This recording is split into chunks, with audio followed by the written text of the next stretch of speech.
Les lichens, ils ont été les seuls organismes végétaux sur la surface de la Terre pendant des millions et des millions d'années. Et voilà, à peu près 425 millions d'années, est venue une autre association, toujours basée sur des champignons, qu'on appelle les mycorhizes. En fait, quand on parle des champignons, on ne parle que des champignons visibles.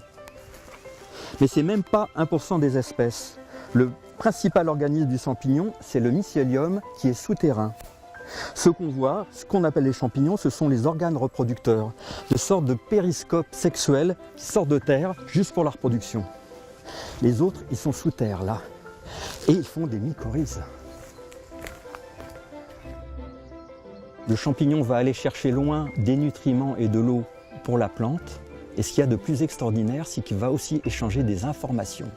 Et non seulement des informations avec sa plante, mais aussi il va relier différentes plantes les unes avec les autres. En cas d'attaque de parasites, par exemple, les champignons peuvent lancer des alertes et permettre aux plantes de se protéger.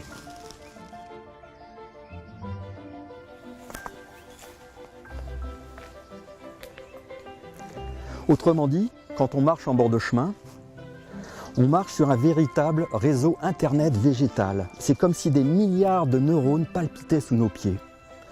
Et ne me dites pas que l'extraordinaire ne se cache pas dans l'ordinaire.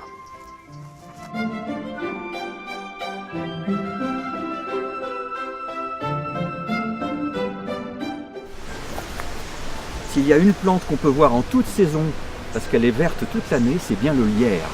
Et on peut l'observer partout, en bord de chemin, dans les jardins et même en ville. Le lierre est un élément phare de notre patrimoine naturel et culturel. Et en plus, c'est une plante caméléon, parce qu'elle change de forme suivant les milieux dans lesquels elle se trouve. D'abord, le lierre est une plante rampante, notamment quand elle est jeune, elle commence comme ça. On dit que ce sont des rameaux juvéniles. Et les feuilles, dans ces cas-là, sont lobées, elles sont très découpées. Les racines, elles, dès qu'elles sont en contact avec l'humus, elles font leur boulot de racine, c'est-à-dire qu'elles vont chercher les sels minéraux et l'eau. Et là, ce qui commence à grimper et qui va chercher la lumière, ce sont les rameaux adultes. Voici des bonnes grosses lianes adultes. Alors là, on voit bien les petits crampons qui sont en fait des petits adhésifs.